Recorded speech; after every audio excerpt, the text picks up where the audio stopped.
Good morning and welcome to episode 2 of the Captain's Log. Today is July 4th, 2020. It is 03:02, very early in the morning. I'm at my third and final stop for today. Unfortunately, they don't open until 4, so I have to sit here and wait until they get here. But so things have been interesting over the past couple of days, or a couple of weeks, I guess. Uh, Today we're gonna pretty much talk about the um, uh, first 3 weeks of my time as an owner operator, particularly the last week. Now, this first 2 weeks of being an owner operator were great. I didn't make any money the first week because I was only an owner operator for 2.5 days, and of those 2.5 days, all the money that I did make for those days went to pay my initial startup costs with my insurance through my company's insurance provider. So I made, I don't know, something around $500 for those couple of days, but that went right into the insurance. So the only money I made that week was the money I already had earned from the previous couple of days as a company driver. The second week, on the other hand, was great. I made almost $4,000 in that week, and after the deductions for my fuel and my insurance and my accounting service, I wound up taking home just about $2,500 for that week, which is a pretty good week. I don't know how much uh, the average owner operator makes, so I'm thinking it's a pretty good week. The third week, on the other hand, the first 2 days were great, and then uh, the third night I had a two trailer night. So basically, I had to deliver two stops out of one trailer, come back to our location, drop that trailer, pick up another fully loaded trailer, and make three more stops. So that would have been almost $1,000 night when you factor in the mileage, the stop pay, and um, any extras that would have incurred along the way. But as I was en route to my first stop on my second trailer, had a tractor breakdown. Now, let's put this into perspective. This is an older truck, which I knew was going to have issues. So, out of the first paycheck, I put some money aside for maintenance and some money aside for my taxes and some money aside for a truck payment. Now, I've had this truck for 3 weeks and I haven't had to make a truck payment yet. My first truck payment is not due until August 10th. And I've already, without putting any money into my uh, truck payments, I've already spent $5,000 on this truck and truck repairs. I had two major sensors that relate to my emission system go out, and each one of those is about $500. And then on top of that, the labor to install them, the diagnostics from the shop, and $1,000 tow bill. So all the money I had to put aside for emergencies and for my taxes and for my truck payment, I had to spend all of that to pay those bills. Without even making the first truck payment, I've already paid $5,000. So that was not the greatest situation. So they got me all repaired. Picked up my load that night. Delivered that load, and it was going to be another two trailer night. So I had the first trailer had three stomps on it, which is not that big of a deal. I mean, it doesn't take but usually between 15 and 30 minutes to do a stop, and generally 15 to 25 minutes is probably average, depending on, you know, what's going on with the receiver and if they got the staff on hand and if they actually open their door. Sometimes it's a pain getting someone to acknowledge that you're there because they're you know on their sales floor, you know, stocking their shelves and whatnot. So there's no one that's generally in the back receiving area. So you call them on the phone, you ring the bell. Finally, somebody acknowledges you. So that can take, you know, 5-10 minutes. And then my second trailer that night was a full trailer, full 53-foot trailer of dry grocery all going to one store.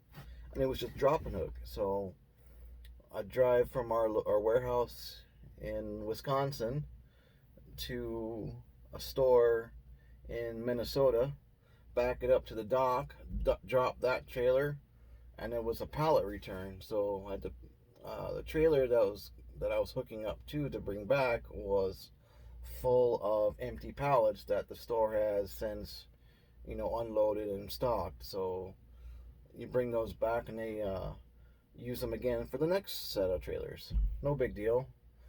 But I didn't have a whole lot of time on my hour of service available to me. And as I was en route, I got about 40 miles maybe from our warehouse and blew a tire. And that was completely unexpected. And it was another $500 bill. So we're talking almost $6,000 now in emergency repairs. Now, this wouldn't have been an issue had this not happened within the first 3 weeks of being an owner operator. Had this happened, you know, say 3 months from now, I would have had plenty of money set aside for these kind of issues. So it's kind of like getting a kick in the how do I say it, PC, in the package that was totally unexpected and not helpful. So this last week has been really frustrating for me. And now this tire that the tire service put on the trailer or on the tractor is on my drive axle, and chunks of tread are falling off of it. So it's a defective tire. So that means I'm gonna have to get it replaced again soon, because if I don't, there's only a matter of time before it blows.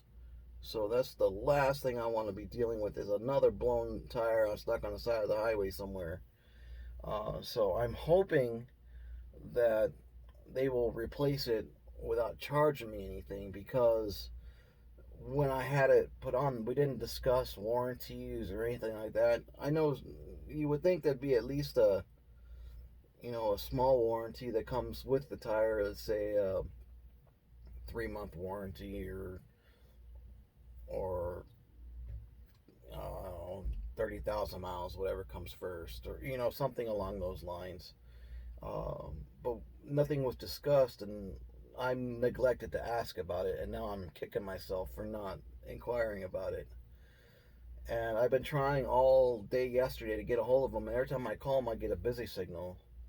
So I don't think they're busy. I think there's some problem with their phone lines, because it's the only thing that makes any sense to me, because everything else, all my other phone calls are working. And I tried calling direct from the phone number listed online that I looked up. I tried calling direct from their website link, a link on their website, and I tried direct dialing into my phone's keypad, and nothing gave me any results. So unfortunately, I was unable to get a hold of them. And tomorrow, well, today technically is the 4th of July, so if I can get them to answer, it's going to be a minor miracle. And then, of course, the next day is Sunday, so I don't know how this is going to work. Because these guys they're 24/7 emergency roadside service, and they have a shop that they deal with. So I'm hoping that I can get a hold of them and they can come and replace this tire before it blows again.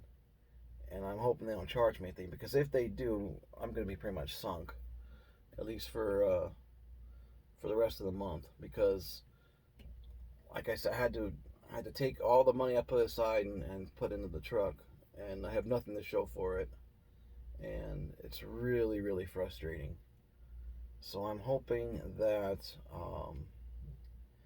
we can get this taken care of, because if not, it's gonna have to wait till Monday, and I'm working, Sunday, and I'm sure that I don't have any scheduled days off until this coming week, but hopefully I can get this fixed, because I'm not looking forward to paying another $500 of money I don't have.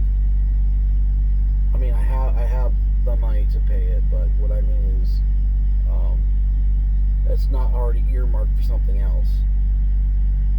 Because not only do I have my truck expenses, I also have my personal expenses, my mortgage and phone bill and things like that. So, it's just really, really frustrating. Quick update on, so that's that. So that's my update about being an owner-operator. Quick update about First Officer Psycho. She has really taken to being in the truck. She loves being in the truck. Whenever I'm driving, she usually jumps up in my lap and lays in my lap. Sometimes she'll put her paws up on the windowsill and look outside while we're driving down the highway. And I really don't like her doing that, because it kind of gets in the way of my arms that I'm using to to control the vehicle. I'd rather her just stay either on the passenger seat or in the sleeper bunk. But she really likes riding in my lap and looking outside. And it's kind of funny, when I stop at my receivers to make my delivery, I'll get out and I'll go make the delivery, and when I come back, she's sitting in the driver's seat just waiting for me. It's like she wants to be in the driver's seat. And it's funny, when we're stopped, like when we take our rest time, if I'm sleeping in the sleeper, she'll be up here laying on the dashboard in the sun, or laying on the seats. So she's really, really taken to being in the truck. She loves it, I think. So much so that I don't think she'd like going back into the house, to be honest. I mean, I'm going home for my home time next week, because I've got the city inspector's coming to do an inspection on the new HVAC system that was put in my house this past winter. So I have to be there for that. So we'll hopefully that the company that installed the system did everything right, and it'll pass inspection. Because I really don't want to have to take another day off to be at the house if they have to come and fix something that they screwed up or didn't put in properly. So it's a little, I wouldn't say concerning, but it's just something that I want to work. I need it to work the first time. I can't, especially now with these expenses I have to recoup. I can't afford to take any days off. And luckily, this is a 5 pay period month, and normally I have all my budget set up for a 4 payment month. So this being a 5 payment month, I've basically got a week's worth of pay that's not accounted for in my regular budget. So it's not extra money, but it's money that I can do some stuff with, hopefully, to get back ahead of everything, because I have to pay my tax account back for the that money, and I gotta put a bunch of money on my credit card. Otherwise, I want to I don't want to have any debt at all, and I had to use my credit card to pay for the tire. Thankfully, I had cash for the other $3,500, but credit's great for some people, but for me, it's not something that I really want to be beholden to somebody else. Not the borrower slave to lender, as the saying goes. So I want to pay off that credit card and just keep it for absolute emergencies, because you never know when something's going to happen. Even if you have the money put aside, it might not be easily accessible. And at least with that credit card, it's basically accepted anywhere. You break down the side of the road and call road service, they'll all take credit cards. Some will, but not all will take checks. And debit cards work, of course. But until I get enough money put aside into a savings account to handle those emergencies, say about 25 grand. If I can get about 25 grand put aside, that'll be enough for truck expense emergencies and personal emergencies. And eventually I want to have zero debt at all.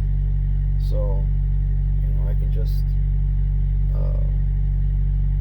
bank a bunch of money and put a bunch of money away for a better truck.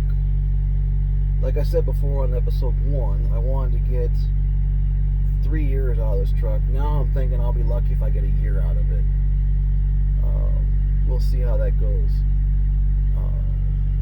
If the next few weeks go well and we don't have any issues with maintenance related stuff or any other emergencies, then I'll be alright. But right now it's kind of a crapshoot, which is not a place you want to be when you're dealing with all of the problems associated with owing people money and trying to run your business. So on that note, I'll close it down for today. I know it's been kind of a sad gripe session, but I had to get it out. It's been bugging me for a few days now, and I've been wanting to actually record this for a week now, but I've been so busy trying to recover that I haven't had the time. And since I'm waiting here for an hour and a half, I had the time, so I figured I'd do it real quick. Hopefully by next week, the next episode, I want to kind of get into the trucker life, the trucker experience, the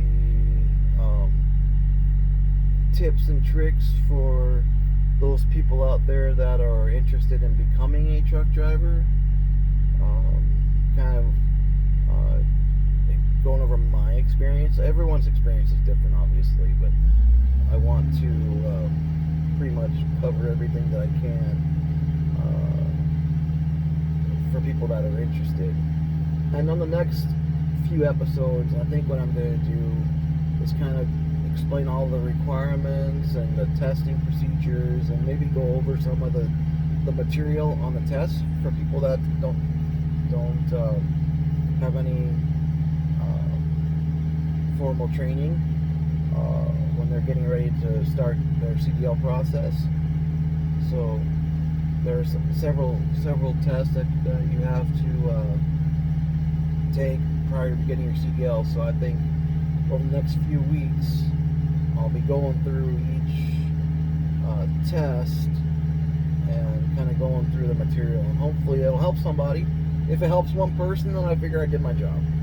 And that's kind of, you get a lot of experience drivers out there. It's a good resource for all the new and up and comers, so I'm hoping I can be one of those voices to help people out. So on that note, I'm going to say goodbye for now. Thanks for listening and watching the Captain's Log, and we'll see you next time. Have a good day.